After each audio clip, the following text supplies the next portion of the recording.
Hello and welcome back to Johar IQ। I hope आप लोग बहुत अच्छे होंगे और अच्छे से पढ़ रहे होंगे। और आज हम एक नया पोएम करने जा रहे हैं जो कि होगा हमारे पोएट्री सेक्शन का लास्ट पोएम आपके JSSC CGL के सिलेबस का। और इस पोएम का नाम है the hollow man and it is written by T.S. Eliot. ठीक है, और ये बहुत बड़ा पोएम होने वाला है, लेकिन डरना नहीं है, बहुत छोटे छोटे लाइन्स है, अराउंड 98 लाइन्स का पोएम है। और मुझे पता है, मैंने लास्ट पोएम को बोला था कि this is going to be the मतलब लॉन्गेस्ट पोएम, बट असली में ये बात नहीं है, ये सबसे लंबा पोएम है। लेकिन हम नाइटिंगेल से इसको थोड़ा पहले कर लेंगे बिकॉज ये उतना भी बड़ा नहीं है। Now see we will talk about author, poem, themes, हमेशा की तरह। And now talking about poet, तो पोएट का नाम आप देख सकते हैं, लेफ्ट साइड में इनका फोटो है। नाउ इनका पूरा नाम थॉमस टर्नर एलियट ओम was a poet, essayist, publisher, blah blah blah. आप एक बार देख लीजिएगा, ठीक है, बिकॉज हम लोग कुछ अच्छा बात करते हैं। देखो, ये जो पोएट थे, he belong to modernist age. Modernist age. अब इस टाइम पे ना एक बहुत बड़ा कॉन्फ्लिक्ट चल रहा था कि बताओ कि डेवलपमेंट जो हो रहा है, इंडस्ट्रियल रिवॉल्यूशन वगैरह वाला जो भी डेवलपमेंट हो रहा है, वो अच्छा डेवलपमेंट है या हम लोग को वापस अपने पास्ट, जो हमारा कल्चर है, जो हमारा धरोहर है, उसके पास जाना चाहिए और उसको यूटिलाइज करना चाहिए, ठीक है, और उसको वापस रिवाइव करना चाहिए। तो ये क्वेश्चन रहता था। और इस टाइम में आप एक चीज़ बहुत अच्छे से देख सकते हो कि जो पोएट्स रहते थे वो दो भाग में डिवाइडेड रहते थे। एक भाग जो रहता तो बहुत खुश रहता था कि नहीं, this is the best thing और ऐसा होना चाहिए, और हमारे पोएट इसमें नहीं आते। Now next comes is those people who wanted to revive their old culture. जैसे पुराने समय में चल रहा था, उस चीज़ को वो वापस लाना चाहते हैं। कंज्यूमरिज्म में ये सब चीज़ें वो बाहर आना चाहते हैं, और हमारे पोएट इधर से बिलोंग करते हैं। तो ये थोड़ा सा मॉडर्निस्ट अप्रोच। देखो भाई, ये बहुत अच्छे राइटर हैं, ठीक है, वो आपको पता चल जाएगा। अच्छा चलो, एक और बात मैं इनके बारे में आपको बताता हूँ, जस्ट मुझे याद आया कि देखो, ये रिवाइव करना चाहते थे, इतना तो हम लोग जान गए। स्टार्टिंग में ये खुद वन मैन आर्मी बन के चले जाएंगे सबको समझाने कि देखो भाई ऐसे होता है, ऐसे होता है। बट आपको पता है, he was destined to fail, और ये फेल करते हैं। Then he start writing some poems and stories वगैरह वगैरह, so that he can turn the minds of others, जैसे कि उनका है, ठीक है, अपने हिसाब का माइंडसेट बना पाए। तो इसीलिए प्यारे प्यारे पोएम्स लिखा करते थे। और हॉलो मैन एक बहुत ही प्यारा उसका एक एग्जाम्पल है। Now see this is T.S. Eliot. और एक और कहानी इनके बारे में, और ये बेसिकली आपको और हेल्प करेगा हॉलो मैन को समझने में, बिकॉज यहाँ पे अभी तक आपको हल्का सा आइडिया हो गया होगा हॉलो मैन नाम से कि we are going to talk about what, about the decay of European culture. Now see 1915 में इनका एक दोस्त रहता है जो बहुत ही करीबी दोस्त हैं, और एक मिथ भी साथ में चलता है कि शायद से ये उनको जेन्युइनली पसंद करते थे, ठीक है। तो वो जो दोस्त रहता है वो एक वॉर में फ्रांस में मारा जाता है। तो इस चीज़ से बहुत बहुत ज़्यादा दुखी हो जाते हैं, ही इज़ वेरी सैड, ठीक है, और इनको बहुत ज़्यादा इम्पैक्ट पड़ता है।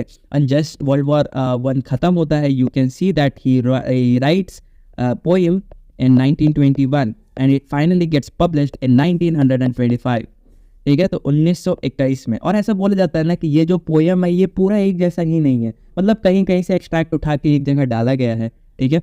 तो ऐसा भी कुछ कहानी है। तो इतना कुछ हम लोग जान गए T.S. एलियट के बारे में। आप एक बार बेसिकली हल्का सा देख लीजिएगा, जो कि बहुत खास इंपॉर्टेंट नहीं है, ठीक है। नाउ सी पोएम समझने के पहले हमेशा की तरह what we used to do is we used to see the structure देखने के बाद हमारा दिमाग हो जाएगा क्लियर, ठीक है, कि हम लोग एग्जैक्टली देखने क्या वाले हैं। तो अभी तक आपको पता चल गया कि हम लोग का मेजर थीम होने वाला है वो है यूरोपियन या वेस्टर्न कल्चर का डिक्लाइन, कल्चर्स डिक्लाइन। अब देखो, ठीक है, ये तो पता चल गया। सबसे पहले हम लोगों ने एक टर्म देखा हॉलो मैन, ठीक है। ये है कौन? तो ये भाई एक डिप्रेस्ड कम्युनिटी है, ठीक है, जो कि बहुत ज़्यादा डिप्रेस्ड है, और इनका हालत बहुत ख़राब, एकदम गैल गुजरल हालत है। ये लोग बहुत डरावने दिखते हैं, बट असलियत में ये उतने खतरनाक नहीं होते। But still they have the ability to spread diseases. जो डिप्रेशन उनको है, ये एक इंसान से दूसरे इंसान को ट्रांसफ़र कर सकते हैं, like you can see there. ऐसे बचपन में पढ़ते थे ना, कम्युनिकेबल डिसीज़। तो डिप्रेशन को यहाँ पे भी एकदम कम्युनिकेबल डिसीज़ जैसा दिखाया जाएगा, ठीक है। और ये हॉलो मैन बेसिकली हमारा सबसे इम्पॉर्टेंट पार्ट रहेगा पोएम का, जिसको हमको समझना है, और इसी पे पूरा पोएम बेस्ड है, ठीक है। तो पहला जो पैराग्राफ, पहला स्टैंजा जो आपको यहाँ पे देखने को मिलेगा, यहाँ पे स्पीकर आएंगे और ये इंट्रोड्यूस करेंगे किसको, तो हॉलो मैन को, ठीक है। और ये बताएंगे कि हॉलो मैन कौन है, और ये भी बताएंगे कि जो स्पीकर है वो भी हॉलो मैन का एक पार्ट है, मतलब स्पीकर भी हॉलो है।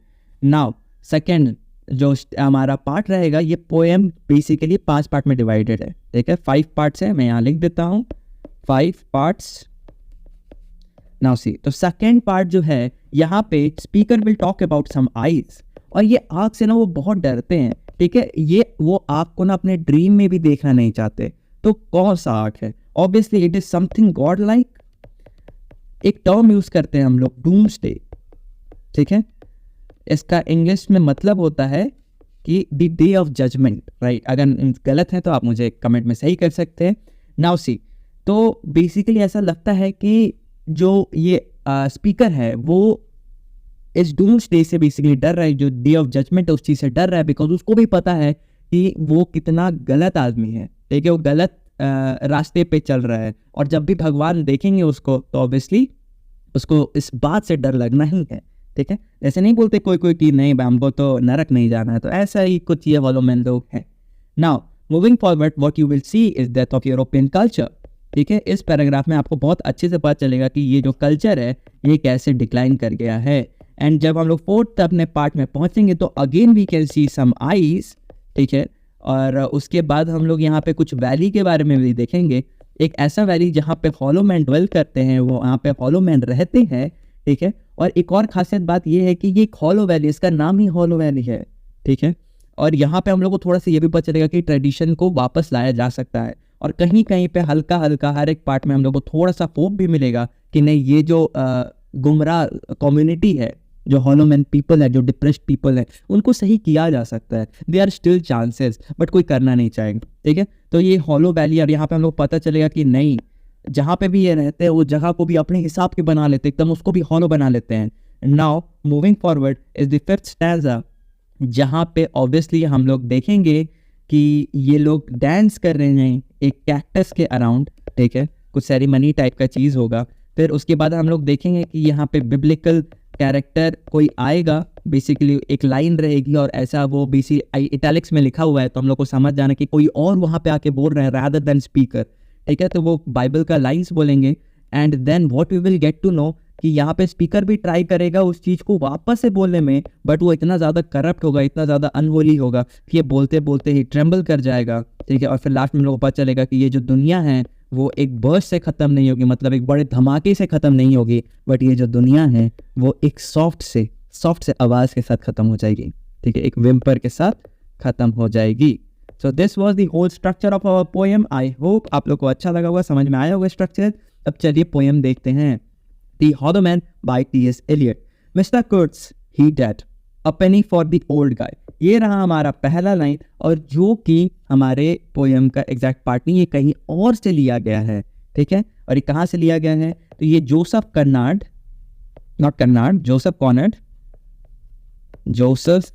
कॉनर्ड का एक नोवेल है, इसका नाम है हार्ट ऑफ डार्कनेस, यहाँ से लिया गया है, ठीक है। यहाँ पे जो मिस्टर कुर्ट्स रहते हैं, he is basically good businessman, trader रहते हैं। ये दूसरे जगह पे जाके ट्रेड करते हैं शिप से, ठीक है। एंड ये अफ्रीका से बेसिकली ट्रेड करते हैं। एंड वहाँ पे लास्ट में आप देखोगे कि ये एक एग्जाम्पल है यूरोप का, एक आगे एडवांस सोसाइटी का, मतलब एडवांस कम्युनिटी का मिस्टर कुर्ट्स एक एग्जाम्पल रहते हैं। एंड लास्ट में what we can see is that this person Europe छोड़ के जनाब आ जाते हैं अफ्रीका में, और कुछ नेटिव्स के ऊपर ये रूल करने लगते हैं, और खुद गॉड लाइक क्रिएचर टाइप का बन जाते हैं, भगवान जैसा कुछ रूप धारण कर लेते हैं, ठीक है। मतलब उस कम्युनिटी, उस छोटे से नेटिव के लिए ये भगवान हो जाते हैं। तो इनका कहना है कि ये जो मिस्टर कुर्ट्स था ये बेसिकली अब नहीं रहा। A penny for the old guy. अब ये ओल्ड गाय ना बेसिकली गाय फॉक्स के लिए यूज़ किया जाता है। अब इनका भी बहुत खतरनाक सा एक प्यारा सा छोटा सा कहानी है। ये जनाब इतने ज़्यादा मतलब हिम्मतबाज थे, ये 1600 में ब्रिटेन का जो पार्लियामेंट था इसको उड़ाना चाहते थे बम लगा के, ठीक है। हालांकि ये पकड़ा जाते हैं और उसके बाद इनको फांसी पर चढ़ा दिया जाता है।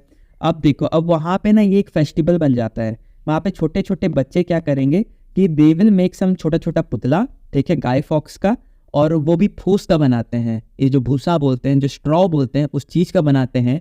और उसके बाद ये हर जगह घूमेंगे बच्चे और बोलेंगे अ penny for the old guy, मतलब उस जो वो ओल्ड गाय फॉक्स है उसके लिए 1 रुपया दे दो, so that they can do this particular, they can perform this particular tradition, ठीक है।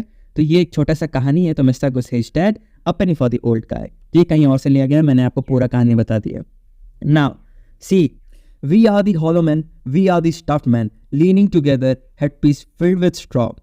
अब देखो भाई, यहाँ पे अब हम लोग को बहुत प्यारा डिस्क्रिप्शन मिल रहा है हॉलो मैन के बारे में, और यहाँ पे बोले वी आर, हम लोग, मतलब स्पीकर भी पार्ट है हॉलो मैन का, right. We are the stuffed man, यहाँ पे बोले हॉलो मैन है but we are also stuffed, ठीक है। तो अब देखो भाई यहाँ पे क्या बात है, हॉलो मैन है, नॉर्मल इंसान कैसा रहता है, नॉर्मल इंसान के अंदर मसल्स रहेगा, ऑर्गन्स रहेगा, दिमाग रहेगा, बहुत कुछ रहता है, राइट। बट यहाँ पे ये बताता है कि अंदर से टोटली खाली, इंसान तो है बट अंदर से टोटली खाली है, एकदम आप स्केयर क्रो को समझ लो, एकदम वैसा डिस्क्रिप्शन आपको यहाँ पे मिलेगा।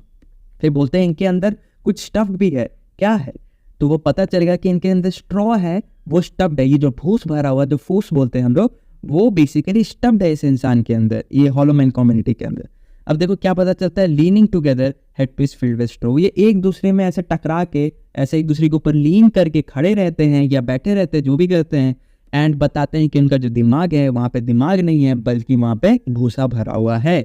Now see, a laugh, our dried voices when we whisper together are quiet and meaningless as wind in dry grass or rat's feet over broken glass in our dry cellar. अब देखो यहाँ पे मैं आपको सबसे पहले ड्राई सेलर के बारे में बताऊंगा। तो इसको आपको स्टोर रूम समझना है। क्या स्टोर रूम? देखो क्या होता है, आप जब वेस्टर्न सोसाइटीज़ में जाओगे तो ये अगर आपका प्यारा सा घर है, मेरी ड्राइंग बहुत अच्छी है, थैंक यू, कोई तारीफ नहीं करेगा मेरी ड्राइंग का।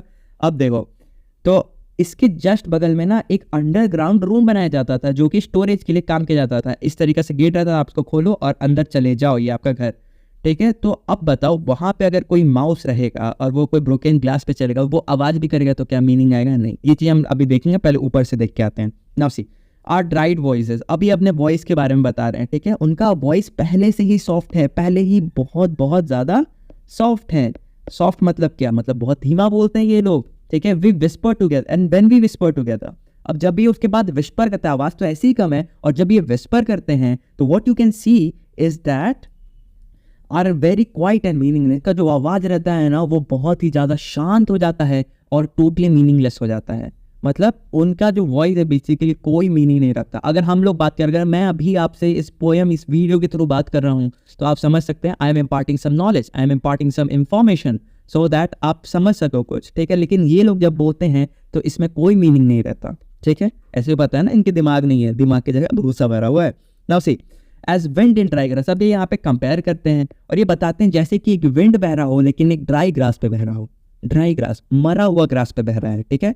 मतलब एकदम सूख गया है वो घास, उसके ऊपर अगर घास कम से कम ग्रीन रहता, जिंदा रहता, तो अगर उसके ऊपर ये हवा बह रहा होता तो कोई मीनिंग भी होता। लेकिन बिकॉज ये डेड ग्रास है, इसके ऊपर इसका कोई मीनिंग नहीं है।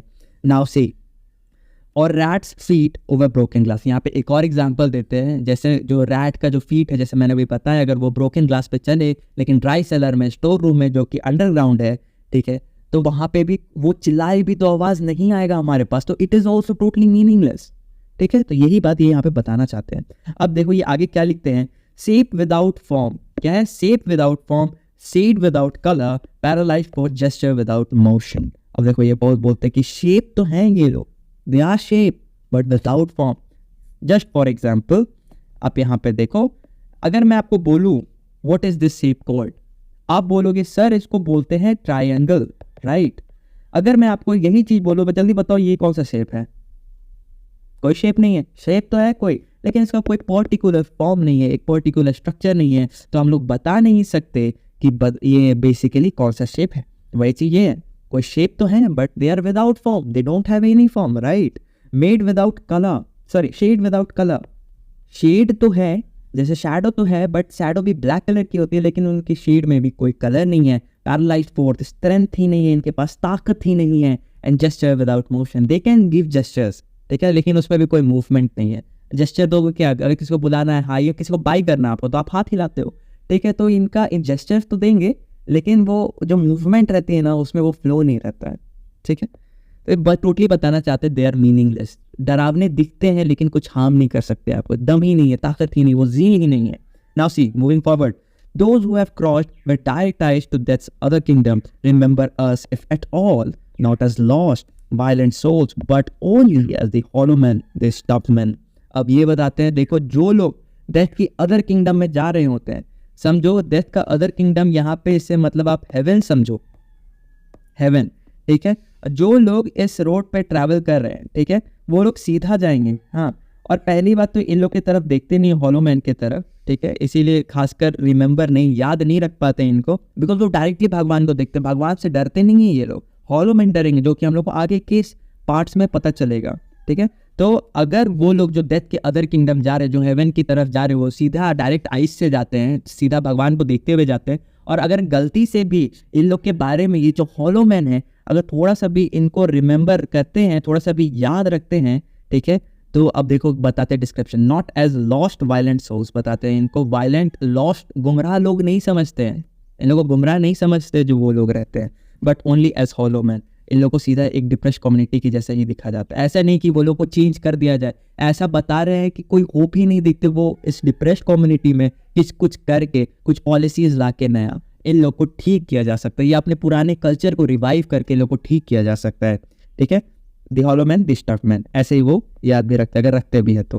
अब हम लोग पहुंच गए अपने पार्ट 2 में, इसके बाद और हमें मतलब इसको मिला के 4 पार्ट करने हैं। अब देखो, eyes I dare not to meet in dreams, यहाँ पे कुछ आंखों की बात कर रहे हैं, जो कि यहाँ पे पोएट जो है वो अपने ड्रीम्स में, पोएट नहीं द स्पीकर, अपने ड्रीम्स में भी नहीं मिलना चाहते दिस हॉलो मैन, वो इस चीज से दूर रहना चाहते, और बोलते हैं कि in death's dream kingdom they do not appear, और डेथ के ड्रीम किंगडम में ये एकदम नहीं दिखते, ठीक है। अब आगे देखते हैं और क्लियर होगा।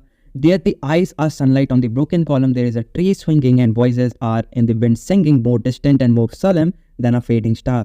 अब देखो भाई यहाँ पे क्या बोलते हैं, There the eyes are sunlight on a broken column, जो आइज हैं, ठीक है, ये कैसे एक्ट करते हैं, तो ब्रोकन कॉलम पे सनलाइट की तरह एक्ट करते हैं। देखो ये जो ब्रोकन कॉलम है ना, पहले इसको समझो, ये जो ब्रोकन कॉलम का मतलब होता है, मतलब कुछ नहीं, it is a symbol. Symbol किसके लिए यूज किया गया, तो रोमन आर्किटेक्चर या ग्रीक आर्किटेक्चर में आप देखते होगे कि they use to make pillars very much, ठीक है। तो जब ये पिलर्स बताते तो बहुत एक मास्टरपीस रहता था। तो ये जो ब्रोकन कॉलम है ये कुछ नहीं बट वेस्टर्न कल्चर को बता रहा है, ठीक है, जो कि टोटली ब्रोक है, टोटली टूटा हुआ है, खत्म हो चुका है। और यहाँ पे ये जो सनलाइट है, ये जो आइज है, जो भगवान के आइज के बारे में हम लोग बात कर रहे थे, गॉड्स आइज, ठीक है, तो ये जो सनलाइट है it just sees the broken culture, जो भगवान है वो बस देख पाते, भगवान के पास भी इतना पावर नहीं है कि उस चीज़ को वो सही कर दे, ठीक है। मतलब भगवान का भी ये जो दुनिया में हॉलो मैन जी रहे हैं वहाँ पे उनका भी उतना नहीं चलता, ऐसा कुछ स्पीकर बताना चाह रहे हैं यहाँ पे, ठीक है। आप यहाँ पे मेटाफर देख सकते हैं सनलाइट को, and even the broken column, ठीक है, this is a symbol. Now see there is a tree swinging and voices are in the wind singing, more distant and more solemn than a fading star. अब देखो यहाँ पे क्या बोल रहे हैं, ये जो ट्री है ये स्विंग कर रहा है, मतलब हवा चल रही है कुछ, ठीक है, और वहाँ पे ट्री मस्त ऐसा डोल रहा है, ठीक है, and voices are in the wind sing. अब बोल रहे हैं कि जो हवा है उसके उधर से आप थोड़ा सा आवाज़ भी सुन सकते हैं, and that is quite melodious, कुछ अच्छा सा म्यूजिक जैसा आपको सुनाई दे सकता है, ठीक है, more distant and more solemn than a fading star. और बोलते हैं कि ये जो आवाज़ है ये बहुत दूर से आती है, ठीक है, मोर डिस्टेंट, ठीक है, और बहुत धीमी आवाज़ है, ठीक है, एंड इट इज़, और ये कंपेयर किससे करते हैं, तो एक फेडिंग स्टार से करते हैं। मतलब ये जो एक ड्रीम किंगडम के बारे में बता रहे हैं, ठीक है, इन शॉर्ट ये जो ड्रीम किंगडम के बारे में यहाँ पे बात कर रहे हैं, आप यहाँ पे देख सकते हो कि ये बहुत दूर है, किससे, हॉलो मैन से। और ये जो अंडर वर्ल्ड है जहाँ पे समझो हॉलो मैन रहते हैं, जहाँ ड्वेल करते हैं, ठीक है, वहाँ पे आप देख सकते हो कि भगवान का भी उतना पावर नहीं है कि उस ब्रोकन कल्चर को सही कर सके, ठीक है। तो we have to do something, भगवान को हेल्प करना पड़ेगा। नाउ सी, तो आप यहाँ पे देख सकते हैं जो बहुत बहुत डिस्टेंट वो जो लैंड है, डेथ का जो ड्रीम किंगडम है, वहाँ पे सब कुछ कितना सुहाना है। लेकिन हॉलो मैन के आप जब एरिया देखोगे तो वो उतना सुहाना नहीं है, वो बहुत अजीब सा जगह है। और यहाँ पे आप fading star is again a symbol. Symbol क्या चीज़ के लिए है याद रखना है, it is for decaying culture, fading star. लेकिन आगे आप चलोगे तो आपको ट्विंकलिंग स्टार भी दिखेगा, जो कि एक और चीज का सिंबल है, we will talk about it. Let me be no near, अरे बोलते हैं देखो मुझे और पास मत जाने दो। In that's dream kingdom let me also wear such deliberate disguises. अब ये बोलते हैं देखो मुझे और पास मत जाने दो। इन दैट्स ड्रीम किंगडम बोलते हैं कि ये जो डेथ का ड्रीम किंगडम है उसके पास नहीं जाना, बल्कि उससे बचने के लिए what he will do, he will deliberately wear disguises. मतलब ये अपना रूप बदलेंगे उस चीज से बचने के, उस आग से बचने के लिए ये अपना रूप बदलेंगे। और देखो ये अपना रूप बदलने के लिए क्या क्या पहनते हैं, rat's coat, crow skin, cross staves. ठीक है, क्या रैट का कोट हो जो स्किन से आप एक कोट बना रहे हो रैट का, ठीक है, उसके बाद क्रो का स्किन को आप पहनोगे अपने ऊपर। आप ये बेसिकली सिंबल है। सिंबल क्या चीज का है मैं आपको बता दूं, ये डिसीज का, डेथ का सिंबल है। ठीक है, ये जो भी एक rat's coat, crow skin, cross staves मैं बता दूं ये बेसिकली लकड़ी है जो स्ट्रक्चर देने के काम आता है। अगर आपने कभी स्केयर क्रो देखा है जो कि फील्ड्स में लगा रहता है कि वहाँ पे कौवे आके आपके सारे खेती वेती में मतलब उसमें खाने वाने ना लगे तो कौवे दूर रहे तो हम लोग एक लगा देते हैं एक पुतला जैसा। ठीक है, तो उसको बेसिकली हम लोग स्केयर क्रो बोलते हैं। तो अब देखो भाई ये जो स्केयर क्रो है उसमें भी हम लोग ऐसा कुछ लकड़ी लगा देते हैं, तो ये बोलते हैं कि ये भी ऐसा कुछ लकड़ी टाइप मतलब कुछ स्केयर क्रो टाइप का ये बनना चाह रहे हैं, ऐसा बता रहे हैं। In a field behaving as the wind behaves no nearer, और ये बोल रहे हैं कि हम एकदम उस फील्ड में ऐसे खड़े रहेंगे जैसा विंड हमें डोलाएगा हम ऐसे डोल लेंगे, मतलब एकदम मरे हुए व्यक्ति जैसे ये एक्टिंग कर लेंगे, क्योंकि इन्हें उस जजमेंट वाले डे से, उस जजमेंट वाले आग से बचना है, भगवान से इन्हें बचना है। Not that final meeting in the twilight kingdom, बोलते हैं कि I don't want to have that particular meeting, ये जो डेथ का जो ट्वाइलाइट किंगडम है वहाँ पे ये मीटिंग ये नहीं रखना चाहते, वहाँ पे ये नहीं जाना चाहते, ये बहुत ही डरे हुए हैं, बहुत सहमे हुए हैं। Now see we are moving to our third part, और आप यहाँ देख सकते हैं this is the dead land. अब यहाँ पे एक लैंड के बारे में बात हो रही है, ठीक है, और ये एक डेड लैंड है। This is a cactus land. यहाँ पे हमें पता चला कि यहाँ पे कैक्टस भी है, मतलब ये समझो एक जगह के बारे में बता रहे हैं, तो ये इसको बोलते हैं कि ये एक डेड लैंड है। ये कैसा लैंड है, तो ये एक डेड लैंड है। और यहाँ पे आप देख सकते हैं कि कैक्टस है, बहुत सारे कैक्टस। ठीक है, here the stone images are raised, here they receive the supplication of dead man's under the twinkle of a fading star। अब देखो क्या हो रहा है कि यहाँ पे तो बताया कैक्टस लैंड है, इससे हमें पता चल रहा है कि they are talking about deserts, मरुस्थली। ठीक है, तो ये डेजर्ट्स के बारे में बात करते हैं। here वो बताते हैं वहाँ पे यहाँ पे कुछ स्टोन इमेजेस है, ठीक है, और जिसको ये जो हॉलो मैन है उसको मतलब बेसिकली उसके सामने जाके अपना शीश झुकाते हैं, मतलब जो प्रणाम में वर्शिप करने का जो पोजीशन होता है उस पोजीशन पे जाते हैं। ठीक है, और ये बता रहे are raised here they receive this application of a dead man's hand, वही चीज वो जो वर्शिप वाला पार्ट था वो वाला पार्ट यहाँ पे है। And under the twinkle of the fading star, मतलब आप बता रहे हैं कि जो फेडिंग स्टार है उसमें से बहुत हल्की सी धीमी सी ट्विंकल वाली लाइट आ रही है और उस लाइट के अंदर यू आर वर्शिपिंग देम। अब देखो यहाँ पे ये जो वर्शिप वाला लाइन है ये कहीं और से लिया गया है, ठीक है, कहीं और से क्या, अब इसका मतलब पहले हम लोग समझते हैं it is used as symbol. तो ये अगर आप देखो एक बाइबल में एक छोटा सा कहानी है कि ये जो रहते हैं मतलब इजराइलिट्स, तो वो बेसिकली फॉल्स गॉड को एक मतलब इमेज को वर्शिप करने लगते हैं, जिससे जो गॉड रहेंगे वो गुस्सा हो जाएंगे और वो बेसिकली ये जो इजराइलिट्स है उसको पनिश करते हैं कि यू वर्शिप फॉल्स आइडल्स। ठीक है, तो ये बेसिकली यहाँ पे ये भी बताना चाह रहे हैं यहाँ पे पोएट कि ये जो हॉलो मैन है they are worshipping wrong people, they are worshipping wrong god. हमें अपने पुराने जो ट्रेडिशनल गॉड्स हैं उनको वर्शिप करना चाहिए, ये जो नए नए गॉड्स आजकल बन रहे हैं उनको नहीं। यहाँ पे इसके अलावा इसका एक पॉलिटिकल मोटिव भी हो सकता है। ऐसा होता है कि देखो भाई वर्ल्ड वॉर के टाइम पे जो लीडर कहते थे वही हम मानते थे, वही सब कुछ सच था, राइट, कुछ ज़्यादा क्वेश्चन नहीं करते थे, उनको भगवान मानते थे। तो ये बोल रहे हैं कि अब ये हम लोग पॉलिटिकल लीडर्स को जो हम लोग फॉलो करने लगे हैं जो कि बस हमें लड़वा रहे हैं, this is not good, right. ठीक है, तो इस जो फॉल्स आइडल से हमें इनका पूजा नहीं करना चाहिए बट सच्चे भगवान की तरफ जाना चाहिए।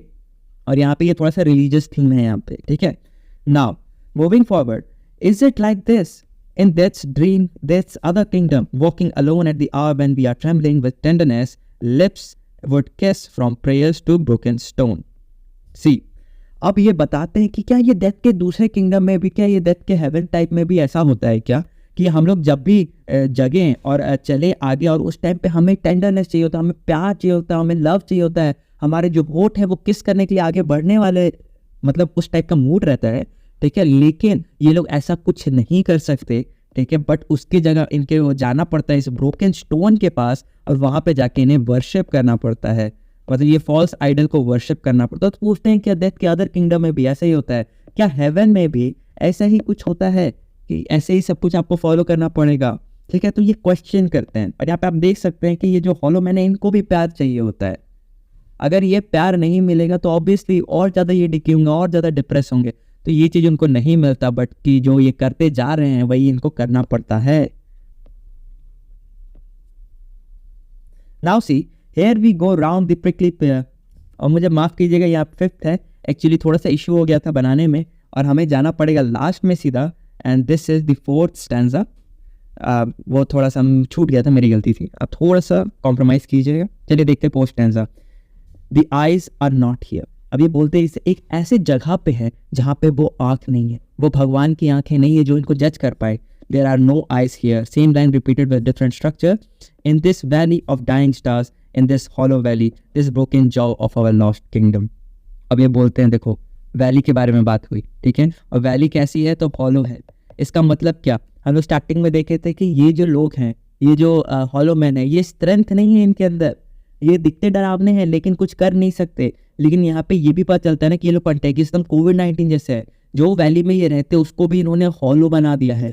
और यहाँ पे हमें एक और बात पता चलता है भाई, ठीक है, it is the valley of dying stars. यहाँ पे जो सितारे हैं वो मर जाते हैं, मतलब सितारे पहले ये जगह हम लोग पढ़े थे कि ट्विंकल करते हैं, मतलब थोड़ा सा होप है, ट्विंकल कर रहा है मतलब होप है, डाइंग स्टार ट्विंकल कर रहा है तो, लेकिन यहाँ पे जो सितारे हैं वो भी मर जाते हैं इस हॉलो लैंड में आके। And in this hollow valley this broken jaw of our lost. और ये जो हॉलो वैली है ना, ये जो जगह है, ये जो एरिया है ना, ये हमारे जो पुराने पूर्वज हैं, जो लॉस्ट किंगडम है, समझो रोमन एम्पायर, उस समय जो इतना रिच सिविलाइजेशन है जो वो आज ख़त्म हो चुका है, जो कि आज टोटली लॉस्ट है, उसका रिमेन्स बेसिकली हम लोग को इस वैली में मिलता। मतलब इस वैली में कभी एक बहुत महान सा साम्राज्य लाई करता था। और मैंने पहली बात किया कि ये मॉडर्निस्ट है और ये रिवाइवलिस्ट है, ये रिवाइव करना चाहते थे पुराने कल्चर को। आप यहाँ से ये चीज़ पकड़ पाओगे। Now see in this last of meeting places we grope together, बोलते हैं ये जो आखिरी मीटिंग प्लेसेस है, मतलब अब ये लास्ट जगह है जहाँ पे ये लोग मीट करते हैं। और यहाँ पे आप एक चीज़ देख सकते हैं ना, they are groping together. Grope मतलब क्या होता है, मतलब आप अंधे हो, ठीक है, आपको बहुत धीमा दिखता है, बहुत हल्का दिखता है, और आप अपने हाथ का यूज़ करके हर एक चीज़ को छू के महसूस करके आप अपना रास्ता तय करते हो, मतलब आप अंधे हो समझ लो, ठीक है। तो ये बता रहे हैं कि इस लास्ट मीटिंग प्लेसेस में they grope together and avoid speech. क्या बता रहे हैं कि इस जगह पे वो तो अंधे जैसे चलते हैं और जो अपना आवाज़ है, जो मतलब बातचीत होती है, उसको भी नहीं करते, मतलब बातचीत भी नहीं करते एक दूसरे से। Gathered on this beach of this tumid river, और ये लोग ना एक ट्यूमिड रिवर है, सोचो मरुस्थली डेजर्ट टाइप का जगह पे बेसिकली ये बता रहे थे, हैं, ठीक है। और यहाँ पे बस एक रिवर जाती है, तो एक ही सोर्स है होप का, दैट इज अ रिवर, और जो कि टोटली फ्लडेड है। आप इसको भी समझ सकते हैं कि ये भी बहुत डिवास्टेटिंग है, ये फ्लड रिवर बेसिकली डिस्ट्रक्शन ला सकती है, ठीक है। तो ये बता रहे कि इस ट्यूमिड रिवर के साइड में ये सारे हॉलो मैन इकट्ठा हो रहे हैं। ट्यूमिड का मतलब होता है स्वोलन, मैं यहाँ लिख देता हूँ, इसका मतलब होता है स्वोलन, खुला हुआ, फ्लडेड, ठीक है। Sightless unless the eyes reappear as the perpetual star multifoliate rose of that's twilight kingdom, the hope only of the empty man. अब यहाँ पे ये बात करेंगे ना कि एक लौता होप है जो कि हम लोग को वापस ठीक कर सकता है, ये जो हॉलो कम्युनिटी, ये जो डिप्रेस्ड कम्युनिटी है, इसको वापस से ठीक कर सकता है, and that is none other than mother Mary. अब बोलोगे भाई यहाँ पर तो मदर मैरी का बात ही नहीं किया गया। भाई बात किया गया है एज अ सिंबल। ये जो रोज़ है, मल्टीफोलिएट रोज़, जो बहुत ही लीफी और बहुत सारे पेटल्स वाला जो ये रोज़ है ना, ये मदर मैरी के लिए यूज़ किया गया है। यहाँ पे रोज़ से बेसिकली हम मदर मैरी को, वर्जिन मैरी को डिनोट करते हैं।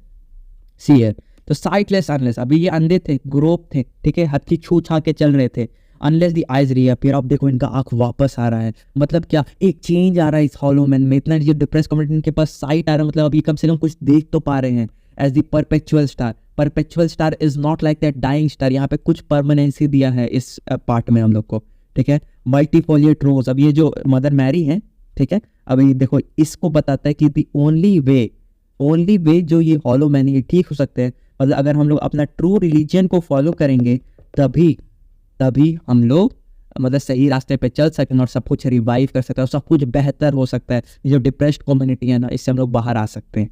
Now serious, of this Twilight king the hope only of empty man. और ये जो एम्प्टी मैन है इनका एक आखिरी कौन है, तो भगवान है। एट द एंड ये यही कहते हैं।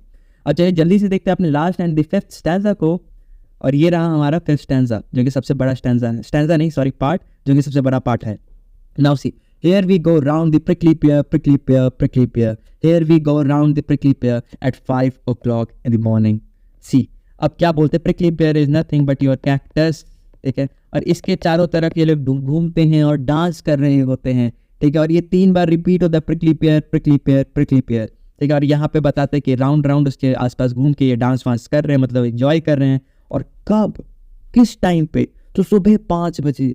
5 बजे कौन पार्टी करती है भाई, या तो रात में करो या तो थोड़े दिन में करो। सुबह 5 बजे उठ के कौन पार्टी करता है, तो वही बात है। तो eight 5 o'clock in the morning। अब देखो, अब ये बताते, देखो ये हॉलो पर्सन्स हैं, इनके लिए कुछ नहीं है, जिंदगी खत्म सी है। तो ये लोग बहुत अजीब से यहाँ पे एक्ट कर रहे हैं, right. Now see this between the idea and the reality. मैं इस लाइन्स को पढ़ने के पहले मैं आपको एक चीज बता दूं कि देखो यहाँ पे एक लाइन है and this line is shadow.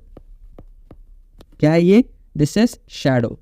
अब देखो यहाँ पे ये बताएंगे एक पार्ट और ये बताएंगे उसका दूसरा कनेक्टिंग पार्ट, और ये बोलेंगे कि यहाँ पे बीच में एक लाइन रहता है। मतलब अगर हम कोई काम यहाँ पे करना चाह रहे हैं, ठीक है, और यहाँ पे ये वर्क डन है, ठीक है, तो इसके बीच में ना एक लाइन होता है, एक सेपरेट करने वाला लाइन होता है। और उस लाइन को यहाँ पे ये शैडो की तरह बताएंगे और बोलेंगे ये शैडो जो रहता है ये बेसिकली थोड़ा सा आप समझ सकते हैं फियर और एनेक्साइटी का एक सिंबल है।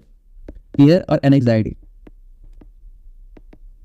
ठीक है। तो फियर और एनेक्साइटी का ये एक सिंबल है। और ऐसा लगेगा आपको ना, ये जो बीच का जो मिडिल लाइन है ना, ये रोकता है एक पर्सन को एक तरफ से दूसरी तरफ जाने में, अपने काम को कंप्लीट करने में, ठीक है। तो ये लाइन हम लोग यहाँ पे देख लिए हैं। हम जल्दी से आगे देखते हैं। अब बोलते हैं कि between idea and the reality, between the emotion and the act falls the shadow. अब ये बोलते हैं कि देखो भाई आइडिया और रियलिटी के बीच में एक शैडो है।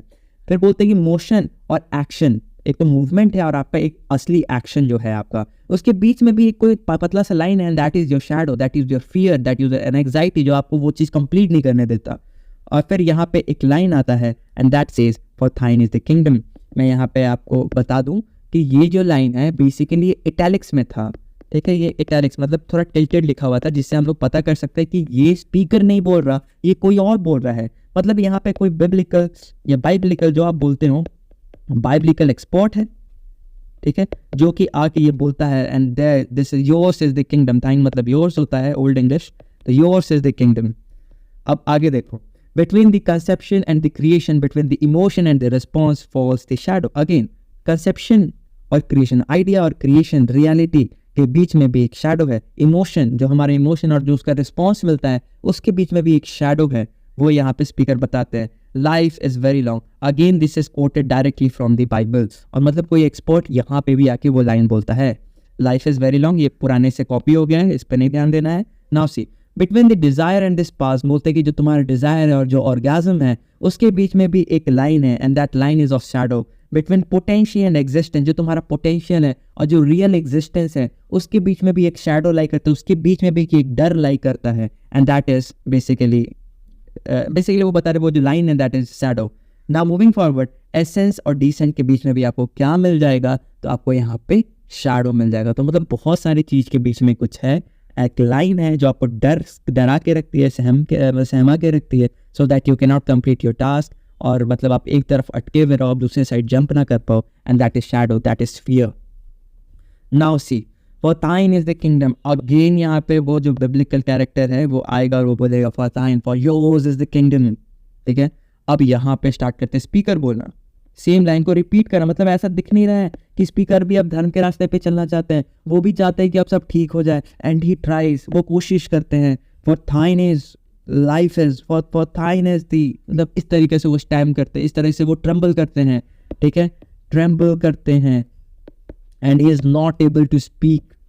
सोचो जो बाइबल की लाइन से वो नहीं बोल सकता, मतलब ये अनहोली है, ये पीपल अनहोली है टोटली, ठीक है। This is the way the world ends, this is the way the world ends, this is the way the world ends, not with a bang but with a Whymper. और बोलते हैं इस तरीके से ये जो कल्चर जो डिके हो गया, इस तरीके से कल्चर खत्म होता है। फिर बोलते हैं इस तरीके से कल्चर खत्म होता है, फिर बोलते हैं किस तरीके से कल्चर खत्म होता है, नॉट विद अ बैंग, एक बहुत बड़े धमाके के साथ नहीं, बट एक सॉफ्ट से नॉइस के साथ, एक प्यारे से नॉइस के साथ। But just with a pimple.